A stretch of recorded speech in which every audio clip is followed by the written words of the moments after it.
Lección número 3, para el 21 de julio del 2018. La vida en la iglesia primitiva. Sábado 14 de julio. Para memorizar. Y perseverando unánimes cada día en el templo, y partiendo el pan en las casas, comían juntos con alegría y sencillez de corazón, alabando a Dios y teniendo favor con todo el pueblo. Y el Señor añadía cada día a la iglesia los que habían de ser salvos. Hechos 2, 46 y 47. El sentido de urgencia de la iglesia primitiva no podría haber sido más fuerte. La manera en que Jesús había respondido la pregunta sobre el establecimiento del reino mesiánico, que dejaba abierta la cuestión del tiempo, de Hechos capítulo 1, versos 6 al 8, podía interpretarse como que todo dependía de la venida del Espíritu y de la culminación de la misión apostólica. Por ende, cuando llegó el Pentecostés, los primeros creyentes pensaban que todo se había cumplido. Recibieron al Espíritu y compartieron el Evangelio con todos aquellos con quienes se habían relacionado. La iglesia se desprendió de sus bienes materiales. Como percibían que el tiempo era corto, vendieron todo lo que tenían y se dedicaron a la camaradería cristiana mientras seguían dando testimonio acerca de Cristo. Sin embargo, lo hacían solo en Jerusalén. La vida comunitaria que establecieron, aunque era eficaz para ayudar a los pobres, pronto se volvió un problema, y Dios tuvo que intervenir para conservar la unidad de la iglesia. La iglesia entonces también empezó a experimentar oposición. Cuando en la iglesia del Señor reina el Espíritu Santo, se refleja en esta iglesia de manera muy clara el carácter de Cristo. El mensaje del Evangelio, el mensaje de la verdad presente, ocupa el tema principal en una iglesia en la que Cristo reina. Y algo muy importante que siempre caracteriza a una iglesia llena del Espíritu Santo es la piedad práctica como estilo de vida. Una iglesia en la que cada uno de los miembros tiene todas las cosas en común. En una iglesia así, si un miembro llora, todos los demás miembros lloran con él y lo consuelan. Si un miembro está alegre, todos los demás se alegran con él y lo animan siempre a darle la gloria a Dios. Una iglesia unida en Cristo es invencible. Por eso el diablo intentará siempre impedir la unidad de la iglesia. La unidad de la iglesia comienza contigo y conmigo. Si tú y yo, todos los días, tenemos una unión vital con Cristo, a través de nosotros llegará la unidad a la iglesia. Que Dios nos ayude. Día domingo, 15 de julio. La enseñanza y la camaradería. Después del Pentecostés, Lucas modifica la narración enfocándola en una descripción general de la vida interna de la iglesia de Jerusalén. Y perseveraban en la doctrina de los apóstoles, en la comunión unos con otros, en el partimiento del pan y en las oraciones. Hechos 2:42. Los 4 puntos señalados parecen resumirse básicamente en la enseñanza y la camaradería. Según el versículo 46, la enseñanza se llevaba a cabo en el templo, mientras la camaradería se realizaba en las casas particulares. El atrio del templo estaba rodeado de porches techados que a menudo se usaban para la instrucción rabínica. El hecho de que los creyentes se hayan dedicado a aprender de los apóstoles muestra que el don del Espíritu no los condujo a una religión contemplativa, sino a un intenso proceso de aprendizaje bajo la conducción de los apóstoles, cuya enseñanza autorizada era autenticada por maravillas y señales. Hechos capítulo 2, verso 43. La comunión espiritual era otra marca distintiva de la piedad cristiana primitiva. Los creyentes estaban constantemente juntos, no solo en el templo, sino también en sus hogares, donde compartían las comidas, celebraban la Santa Cena y oraban. Hechos 2, 42 y 46. Con esas celebraciones diarias, los cristianos primitivos expresaban su esperanza en el pronto regreso de Jesús, cuando su comunión con ellos sería restaurada en el reino mesiánico. Mateo capítulo 26, verso 29. Los hogares particulares desempeñaron un papel clave en la vida de la iglesia primitiva.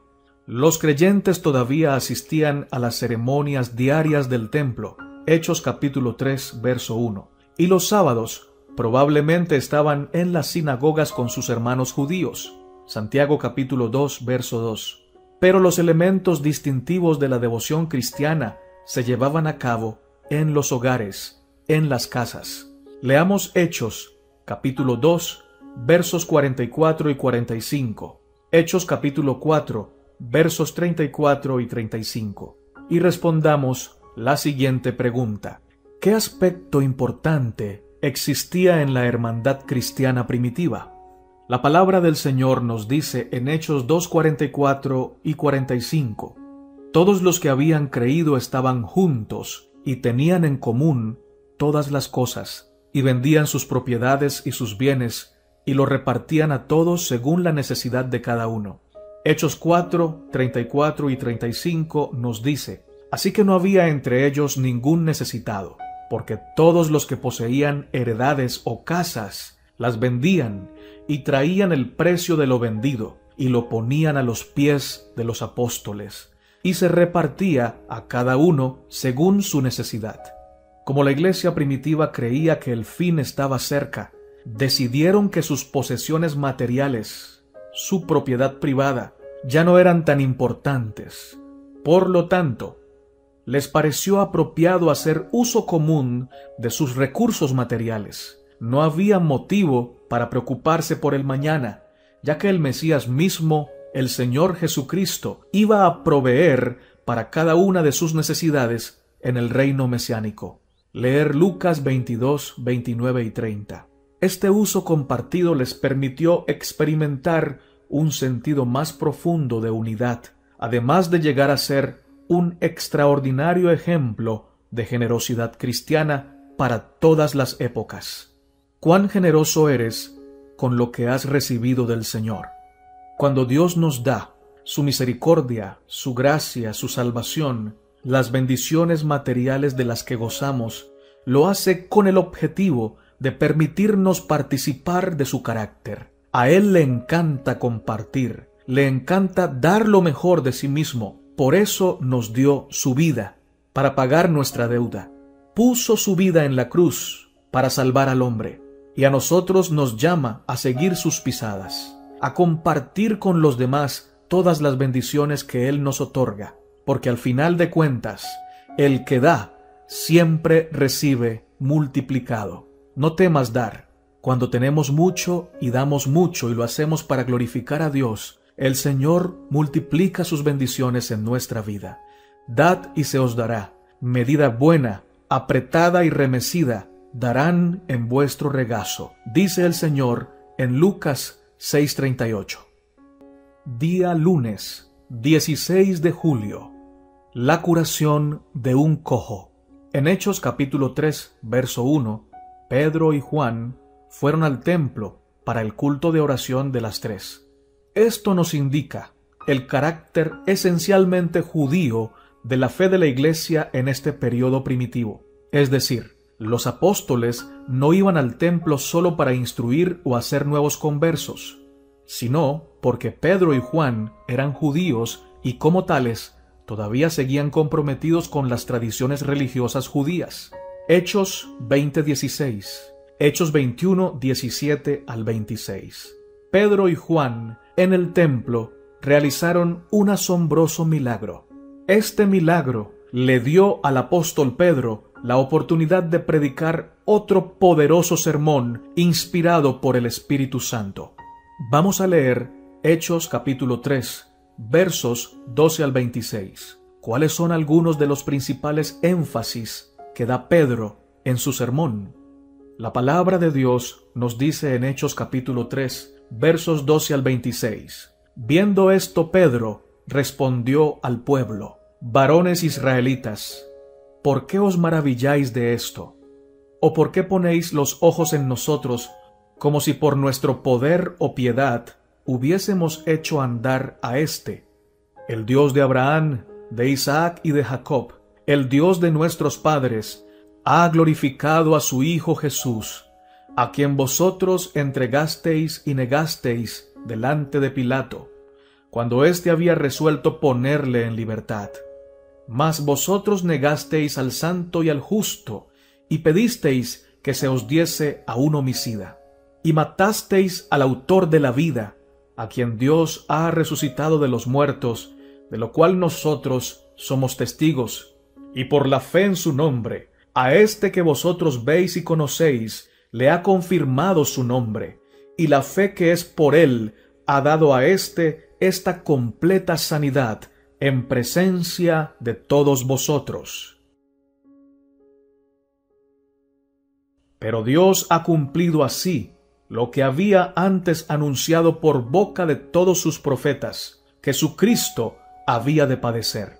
Así que arrepentíos y convertíos, para que sean borrados vuestros pecados, para que vengan de la presencia del Señor tiempos de refrigerio, y Él envíe a Jesucristo, que os fue antes anunciado, a quien de cierto es necesario que el cielo reciba hasta los tiempos de la restauración de todas las cosas, de que habló Dios por boca de sus santos profetas, que han sido desde tiempo antiguo. Porque Moisés dijo a los padres: El Señor vuestro Dios os levantará profeta de entre vuestros hermanos como a mí. A él oiréis en todas las cosas que os hable, y toda alma que no oiga a aquel profeta será desarraigada del pueblo. Y todos los profetas desde Samuel en adelante, cuantos han hablado, también han anunciado estos días. Vosotros sois hijos de los profetas y del pacto que Dios hizo con nuestros padres, diciendo a Abraham: En tu simiente serán benditas todas las familias de la tierra. A vosotros primeramente, Dios, habiendo levantado a su Hijo, lo envió para que os bendijese, a fin de que cada uno se convierta de su maldad. 5 puntos principales caracterizaban la predicación cristiana primitiva. Primero, Jesús era el Mesías sufriente. Hechos capítulo 3, verso 18. Dios lo resucitó. Hechos capítulo 3, verso 15. Tercero, Jesús fue exaltado en el cielo. Hechos capítulo 3, verso 13. Cuarto, Cristo vendrá otra vez. Hechos 3:20. Y quinto, se precisa de arrepentimiento para que nuestros pecados sean perdonados. Hechos capítulo 3, verso 19. En muchos aspectos, este es el mismo mensaje que nosotros estamos llevando al mundo, aunque el contexto haya cambiado. Los apóstoles todavía estaban en un contexto judío, cuando en vez de cambiar de religión, el pueblo simplemente tenía que emigrar del antiguo pacto al nuevo pacto. Como parte del pueblo de Dios, tenían que aceptar al Mesías y experimentar el nuevo nacimiento como resultado de una verdadera aceptación de Jesús. En la actualidad, aunque la situación es diferente, el mensaje sigue siendo esencialmente el mismo. Cristo murió por nuestros pecados, resucitó y volverá. Por lo tanto, esto significa que podemos encontrar salvación en Cristo.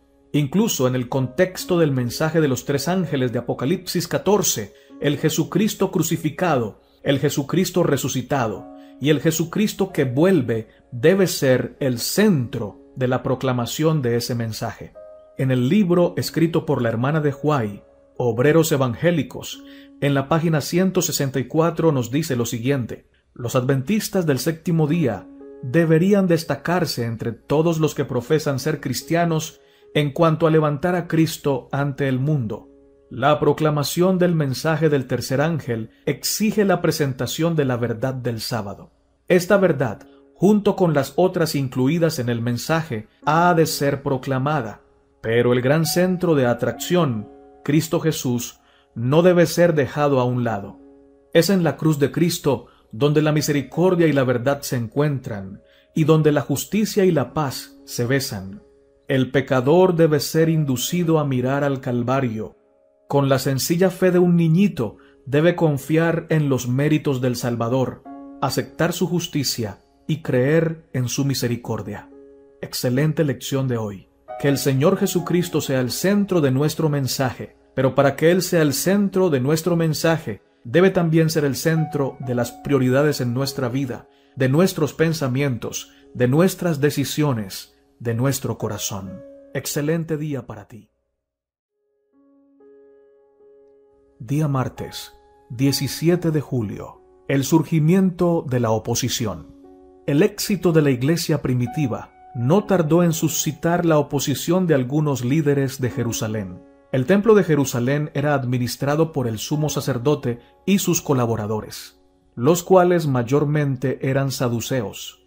Los saduceos era una clase religiosa muy importante en Jerusalén, los cuales estaban más interesados en lo material que en lo espiritual, porque no creían en los ángeles, ni en la resurrección, ni en un mundo futuro. Creían en las bendiciones de Dios aquí y ahora. Por lo tanto, su mayor interés era acumular riquezas y disfrutarlas. El sumo sacerdote también era el presidente del concilio del Sanedrín, que en aquellos días estaba compuesto, en su mayoría, por saduceos y por fariseos. Dado que los saduceos no creían en la resurrección, se sintieron muy molestos por el hecho de que Pedro y Juan enseñaban que Jesús había resucitado de entre los muertos. Los apóstoles fueron detenidos por los guardias del templo y puestos bajo custodia hasta el siguiente día. Y justo ese día siguiente fueron llevados ante el concilio. Hechos 4, 1 al 7. Busca tu Biblia y leamos Hechos, capítulo 4, versos 1 al 18. Cuando le preguntaron a Pedro y a Juan con qué autoridad habían estado actuando, ¿cómo respondieron ellos? ¿Cuál fue el mensaje subyacente en lo dicho por Pedro que los líderes consideraban tan amenazante? La palabra de Dios nos dice, en Hechos 4, 1 al 18, hablando ellos al pueblo, vinieron sobre ellos los sacerdotes con el jefe de la guardia del templo y los saduceos, resentidos de que enseñaban al pueblo y anunciasen en Jesús la resurrección de entre los muertos, y les echaron mano, y los pusieron en la cárcel hasta el día siguiente, porque ya era tarde. Pero muchos de los que habían oído la palabra creyeron, y el número de los varones era como 5,000.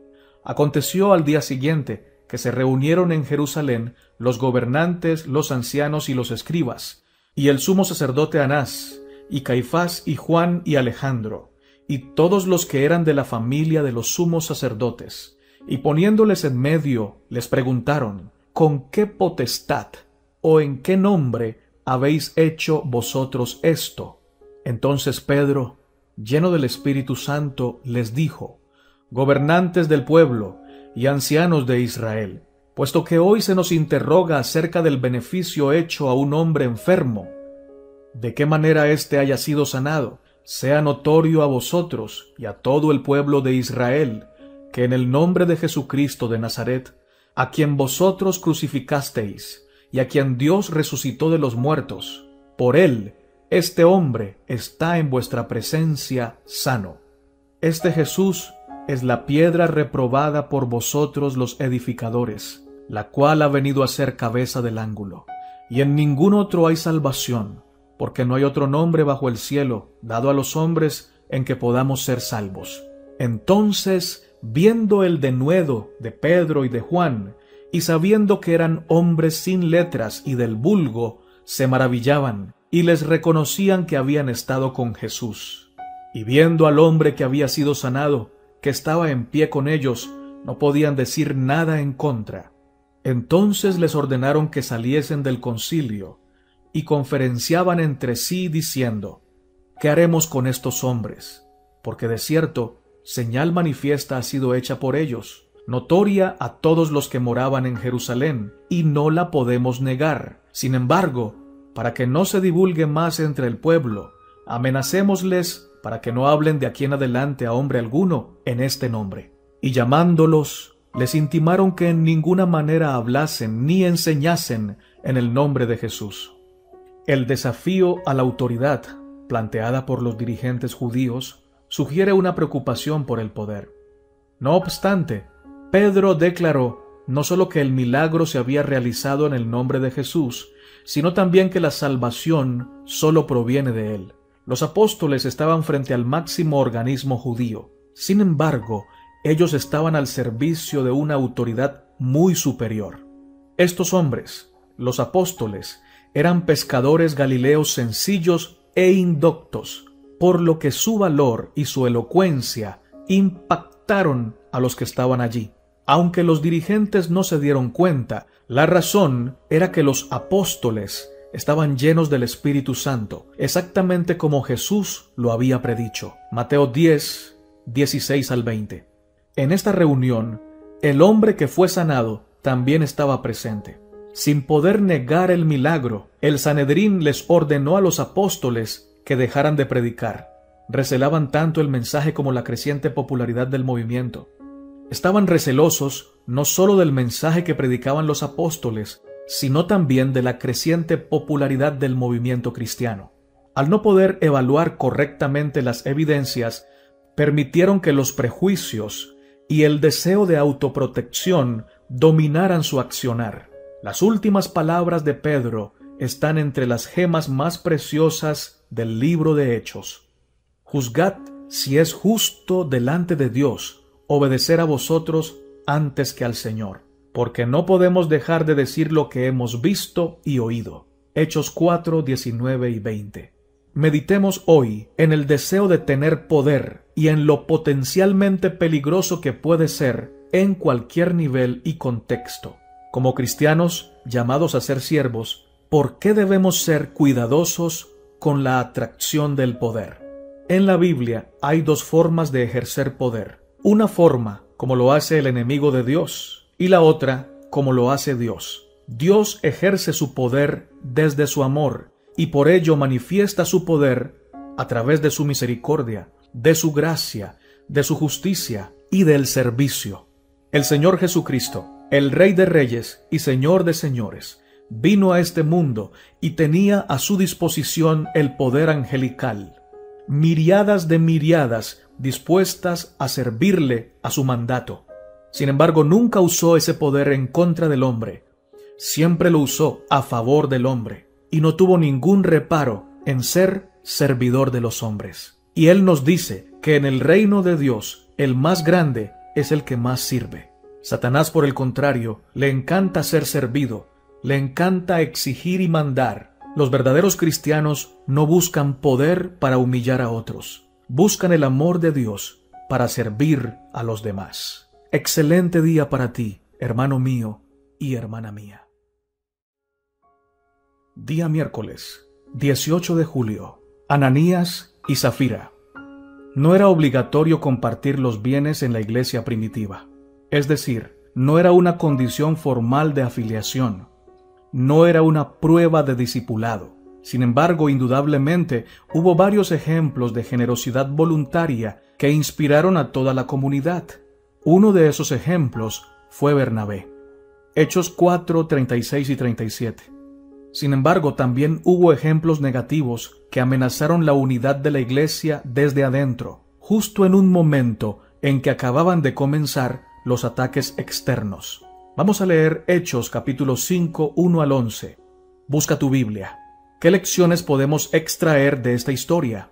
La palabra de Dios nos dice: pero cierto hombre llamado Ananías, con Zafira su mujer, vendió una heredad y sustrajo del precio, sabiéndolo también su mujer, y trayendo solo una parte, la puso a los pies de los apóstoles. Y dijo Pedro: Ananías, ¿por qué llenó Satanás tu corazón para que mintieses al Espíritu Santo y sustrajeses del precio de la heredad? Reteniéndola, ¿no se te quedaba a ti? Y vendida, ¿no estaba en tu poder? ¿Por qué pusiste esto en tu corazón? No has mentido a los hombres, sino a Dios. Al oír Ananías estas palabras, cayó y expiró. Y vino un gran temor sobre todos los que lo oyeron. Y levantándose los jóvenes, lo envolvieron y sacándolo, lo sepultaron.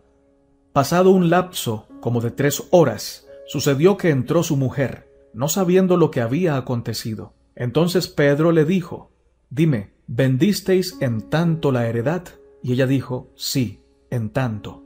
Y Pedro le dijo: ¿Por qué convinisteis en tentar al Espíritu del Señor? He aquí a la puerta los pies de los que han sepultado a tu marido, y te sacarán a ti. Al instante ella cayó a los pies de él y expiró. Y cuando entraron los jóvenes, la hallaron muerta, y la sacaron, y la sepultaron junto a su marido. Y vino gran temor sobre toda la iglesia, y sobre todos los que oyeron estas cosas. Aunque Lucas no nos da todos los detalles, evidentemente el problema fundamental de Ananías y Zafira no era el intento de quedarse con el dinero, sino la práctica del engaño dentro de la comunidad, dentro de la iglesia. Su pecado no fue el resultado de un acto impulsivo, sino de un plan cuidadosamente elaborado, un intento deliberado de poner a prueba al Espíritu del Señor. Hechos capítulo 5, verso 9. No estaban obligados a vender su propiedad ni a entregar el dinero a la iglesia. Por lo tanto, cuando se comprometieron a hacerlo, quizás estaban actuando solo en beneficio propio, tal vez incluso tratando de adquirir influencia entre los hermanos mediante lo que parecía ser un acto de caridad encomiable. Esta posibilidad puede ayudar a explicar por qué Dios los castigó con tanta dureza. Aunque la vida comunitaria de la iglesia era el resultado de la convicción de que Jesús estaba a punto de venir, un acto como el de Ananías y Zafira, en una etapa tan temprana, podría desacreditar la importancia de la lealtad a Dios y convertirse en una mala influencia entre los creyentes. El hecho de que no se mencione que Ananías tuvo la oportunidad de arrepentirse, como en el caso de Zafira, Hechos 5:8, quizá solo se deba a lo breve de este relato. Recordemos que Dios siempre da oportunidad al pecador para que se arrepienta. Por lo tanto, sabemos que Ananías y Zafira tuvieron la oportunidad de arrepentirse. El Espíritu Santo les hablaba a su corazón, testificaba que lo que estaban haciendo era malo. Sin embargo, ellos cerraron su corazón a la influencia del Espíritu Santo, por amor al poder, por amor a la influencia, por amor al dinero, a la ganancia deshonesta. La conclusión es que, de principio a fin, ellos actuaron con iniquidad, y el pecado es un asunto serio a la vista de Dios, aunque no siempre Él castiga inmediatamente el pecado.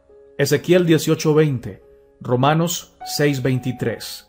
Por cierto, el hecho de que a menudo se postergue el castigo debería recordarnos de continuo cuán misericordioso es el Señor. Segunda de Pedro capítulo 3, verso 9. ¿Por qué razón debemos tener cuidado de no exceder los límites de la gracia, tal y como hicieron estos dos miembros de la iglesia primitiva?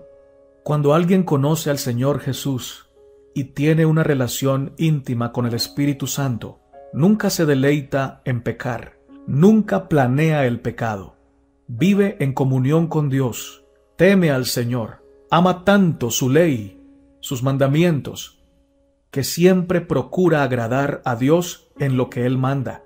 Por el contrario, cuando una persona es falso cristiano, no le duele pecar, juega con el pecado, sin saber que su vida corre peligro todos los días. Una persona puede cerrar su tiempo de gracia cuando rechaza constantemente el llamado de Dios al arrepentimiento, o puede cerrarse su tiempo de gracia el día en que baje a la tumba. Todos debemos recordar que así como la segunda venida de Cristo no tiene fecha revelada para ninguno de nosotros, así tampoco nadie conoce el día en que va a morir. El creyente verdadero vive agradando a Dios, no teme a la muerte, tampoco teme que el tiempo de gracia se cierre sin previo aviso, porque no anda buscando tiempo para pecar, anda todo el tiempo preparado con Cristo Jesús en su corazón, agradando a Dios y sirviendo a los demás. Hoy es el día para consagrarnos al Señor. Hoy es el día para entregarle nuestro corazón, nuestra vida. No juguemos con la gracia del Señor. No nos aprovechemos de la gracia, más bien aprovechemos la gracia para ser perdonados, para ser transformados y para vivir una vida nueva en Cristo Jesús, cada día más semejante a Él. Grandes bendiciones para ti en este día. Día jueves, 19 de julio. El segundo arresto. Si los apóstoles sirvieron como instrumento para traer el juicio de Dios sobre el pecado, como en el caso de Ananías y Zafira, también se podían prestar para traer la gracia de Dios sobre los pecadores. Su poderoso ministerio de curación era una evidencia tangible de que el Espíritu de Dios estaba obrando a través de ellos. Es asombroso que se creyera que incluso la sombra de Pedro podía sanar a la gente. La historia más parecida con esta en los evangelios es el de la mujer que se sanó al tocar la ropa de Jesús. Sin embargo, Lucas no dice que la sombra de Pedro realmente tuviese poder curativo, sino que la gente creía que la sombra de Pedro sanaba a los enfermos. Con todo y esto, aunque hubiese supersticiones populares de por medio, aún así Dios impartía su gracia. No obstante, cuanto más llenos del Espíritu estaban los apóstoles, y cuanto más se multiplicaban las señales y las maravillas, más celosos se ponían los dirigentes religiosos. Esto los llevó a arrestar a los apóstoles por segunda vez. Recién después de su escape milagroso y de otro discurso audaz de Pedro, en el que hizo hincapié en que debían obedecer a Dios antes que a los hombres, algunas de las autoridades comenzaron a considerar la posibilidad de que estuviesen obrando influencias sobrenaturales. Vamos a leer Hechos capítulo 5, 34 al 39. Busca tu Biblia. ¿Cómo Gamaliel intentó impedir que el Sanedrín matara a los apóstoles? La santa palabra de Dios nos dice, en Hechos 5, 34 al 39, entonces levantándose en el concilio un fariseo llamado Gamaliel, doctor de la ley, venerado de todo el pueblo, mandó que sacasen fuera por un momento a los apóstoles, y luego dijo, varones israelitas, mirad por vosotros lo que vais a hacer respecto a estos hombres, porque antes de estos días se levantó Teudas, diciendo que era alguien. A éste se unió un número de 400 hombres, pero él fue muerto, y todos los que le obedecían fueron dispersados y reducidos a nada. Después de éste, se levantó Judas el Galileo en los días de censo, y llevó en pos de sí a mucho pueblo. Pereció también él, y todos los que le obedecían fueron dispersados. Ahora os digo, apartaos de estos hombres y dejadlos, porque si este consejo o esta obra es de los hombres, se desvanecerá. Mas si es de Dios, no la podréis destruir. No seáis tal vez hallados luchando contra Dios. El Sanedrín estaba controlado por los saduceos, mientras que los fariseos formaban una minoría influyente. Gamaliel era fariseo y doctor de la ley. Era tan respetado entre los judíos que se le conocía como Rabán, que significa nuestro maestro, en vez de simplemente Rabí, que significa mi maestro. El apóstol Pablo fue uno de sus discípulos. Gamaliel trajo a la memoria que otros dos movimientos rebeldes en la historia reciente de Israel también habían atraído seguidores y habían causado agitación. Sin embargo, los líderes fueron asesinados y sus seguidores se dispersaron por completo. La lección que extrajo fue que si el movimiento cristiano era de origen humano, pronto desaparecería. Por otro lado, si se trataba de un movimiento divino, como decían los apóstoles, ¿qué esperanza tenía el Sanedrín de poder resistir con éxito este glorioso movimiento? El consejo de Gamaliel prevaleció. Los apóstoles fueron azotados y nuevamente se les ordenó que no hablasen en el nombre de Jesús. La obra de Dios en la tierra no puede ser detenida por el enemigo. El enemigo de Dios y de la Iglesia no podrá detener la obra de Dios. Lo que sí puede hacer él es debilitar a muchos miembros de la Iglesia del Señor. Puede sembrar cizaña para dividirnos, y de esta manera no detiene la obra, pero la atrasa. Hacen mucha falta hombres y mujeres como Pedro, como Juan, como María, hombres y mujeres humildes, que busquen no la gloria para ellos, sino la gloria para Dios. Que su principal objetivo sea glorificar a Dios y salvar a la humanidad. Dios está dispuesto. El Espíritu Santo está dispuesto a llenar nuestras vidas. Tenemos el mejor mensaje. Solo hace falta nuestra parte, la parte humana, disponernos para que el Señor nos use con poder en la terminación de su obra. Pronto, muy pronto, el fuerte clamor se dará a conocer en el mundo entero. porque aunque el enemigo intente detener la obra de Dios, no lo podrá hacer. El mensaje de Dios prevalecerá. La pregunta es, ¿estarás tú y estaré yo en el grupo de los que proclamen la verdad como lo hicieron los apóstoles? ¿O estaremos en el grupo de los que intenten detener la predicación de la palabra? Que estemos en el grupo de los que proclamen que Cristo viene pronto, de los que proclaman la verdad presente con su voz y con su testimonio. Excelente día para ti, mi hermano y mi hermana. Día viernes 20 de julio, para estudiar y meditar. Testimonios para la Iglesia, tomo 8, página 44, dice: somos mayordomos a quienes nuestro Señor ausente ha encomendado el cuidado de su familia de fe y sus intereses, que Él vino a esta tierra a atender. Ha regresado al cielo, dejándonos a nosotros a cargo, y espera que velemos y esperemos por su venida. Seamos fieles a nuestro cometido, para que cuando venga de repente no nos halle durmiendo. Libro escrito por la hermana de Huay. Hechos de los Apóstoles, capítulo 1. La Iglesia es el medio señalado por Dios para la salvación de los hombres. Fue organizada para servir, y su misión es la de anunciar el Evangelio al mundo. Desde el principio fue el plan de Dios que su Iglesia reflejase al mundo su plenitud y su suficiencia. Los miembros de la Iglesia, los que han sido llamados de las tinieblas a su luz admirable, han de revelar su gloria. La Iglesia es la depositaria de las riquezas de la gracia de Cristo, y mediante la Iglesia se manifestará con el tiempo, aún a los principados y potestades en los cielos, el despliegue final y pleno del amor de Dios. Vosotros sois mis testigos, dice Jehová, y mi siervo que yo escogí, para que me conozcáis y creáis, y entendáis que yo mismo soy. Antes de mí no fue formado Dios, ni lo será después de mí. Yo Jehová, y fuera de mí no hay quien salve. Yo anuncié y salvé, e hice oír, y no hubo entre vosotros extraño. La Iglesia es la fortaleza de Dios, su ciudad de refugio, que Él sostiene en un mundo en rebelión. Cualquier traición a la Iglesia es traición hecha a aquel que ha comprado a la humanidad con la sangre de su Hijo unigénito. Desde el principio, las almas fieles han constituido la Iglesia en la tierra. En todo tiempo el Señor ha tenido sus atalayas que han dado un testimonio fiel a la generación en la cual vivieron.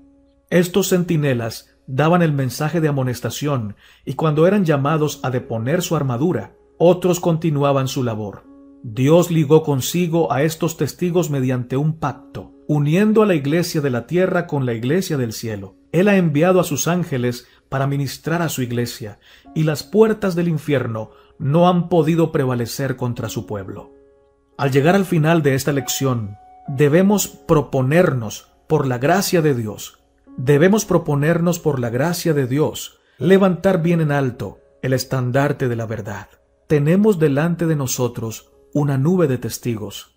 Los profetas del Antiguo Testamento proclamaron fielmente la verdad de Dios. Nuestro Señor Jesucristo proclamó fielmente la verdad. Los apóstoles proclamaron fielmente la verdad aún a costa de su propia vida. Tú y yo somos llamados a seguir ese mismo ejemplo, a predicar la verdad de Dios, sean cuales fueren las consecuencias. Maranata, y que Cristo venga pronto.